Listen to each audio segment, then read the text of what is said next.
will not ease anti-Russia sanctions as long as the two countries remain at odds over Syria and Ukraine. Donald Trump made the remarks in a tweet rejecting reports that he discussed sanctions against the Kremlin in his Friday meeting with Russian leader Vladimir Putin.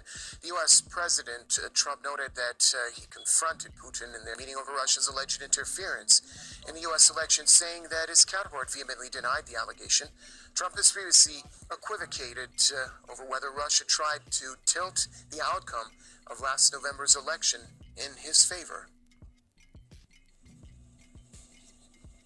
From the Voice of Russia radio station, Mr. Dmitry Babich joins us now from the Russian capital, Moscow. Sir, welcome to the program.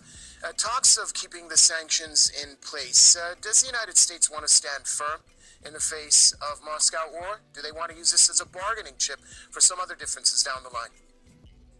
Well, it depends on which United States you mean, because obviously there are some people in the United States, including possibly President Trump, who really want to improve relations with Russia. But there is a dominant ideology which is very aggressive, I would say even totalitarian. One might call it ultra-liberal ideology or globalist ideology. It is against Iran, it is against Russia, it does not tolerate any dissent inside the United States or outside it. So this ideology, this is the real dictator in the United States. What we have in the United States and in the European Union is not a dictatorship of persons, it's a dictatorship of an aggressive ideology. So unfortunately, this ideology is dominant in the American establishment, it is dominant in the European Union. And right after the meeting with President Putin, which Trump described as great, as successful, immediately there was pressure exerted on him not to develop on any good ideas that they had together with Putin. So basically, they already forced President Trump to abandon the idea of a joint task force against hacking, joint US-Russia task force. They will most likely force Trump to abandon or to sabotage the idea of security zones in Syria. These people, they are the real rulers of the United States. Trump looks more and more like a puppet. Of course, the meeting between the Russian and U.S. presidents was a much anticipated one on the sidelines of the G20 summit. What were your perceptions of that meeting? Well, there were two people meeting with different political weights, and strange as it may seem, the political weight of Vladimir Putin was much greater, because Putin has the support of his parliament, he has the support of the people, he has the support of Iran and China and many people of goodwill in the world. Trump is demonized by the Western media. He betrayed a lot of promises that he made to his voters. He promised to end the wars, not to restart them. And now he seems to be basically edging towards a war with North Korea. So basically, I feel pity for Trump. And for that reason, I don't expect much practical outcome of this meeting. Not because they are two bad men, or because they're dictators, all these stupidities repeated by the Western media. The real dictator is the ideology, the ultra-liberal ideology of the West and the media that this ideology controls. We have an information dictatorship in the West. For that reason, I don't expect any practical outcome of this meeting, unfortunately.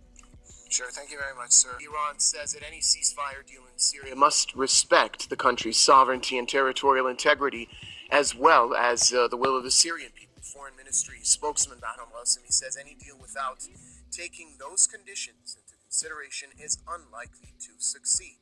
Ghasemi says the ceasefire must include all parts of Syria and no exemptions can be set in the agreement. The spokesman noted that the United States' recent military raids, including an attack on Syrian forces, are an impediment to peace, and that Washington must stop its aggressive actions in Syria.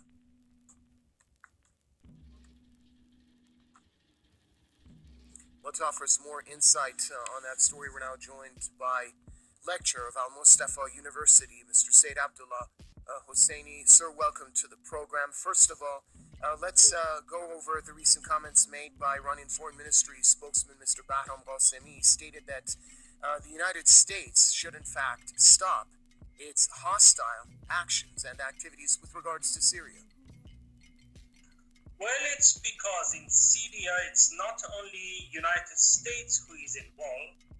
The main force in the ground is the Syrian government, which any country who want to help solving the problem in Syria must respect the sovereignty of the Syrian government and the Syrian nations.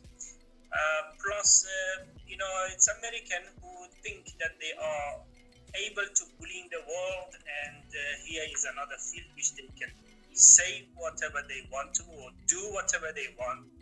They must come to the realization that in Syria, it is not them who is alone in the ground. There are a lot of fractions which must be consulted. A lot of people must be involved in this.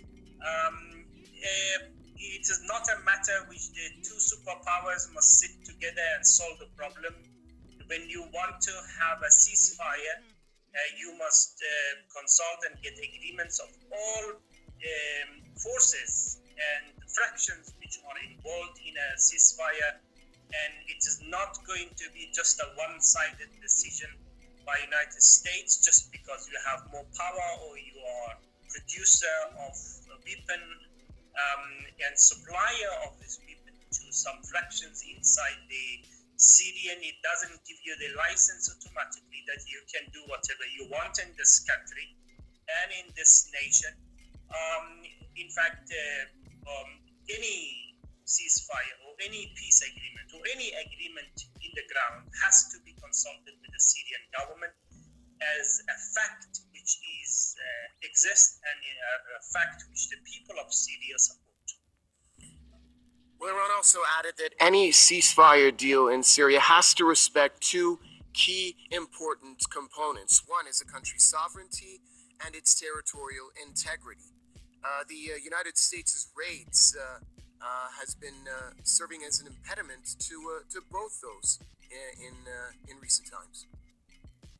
Of course, not only in Syria, the history of United States, shows that wherever they interfere, they don't consider about the sovereignty of those nations. They think that they are the boss of the world, and they think that they can bully anyone the way which they want.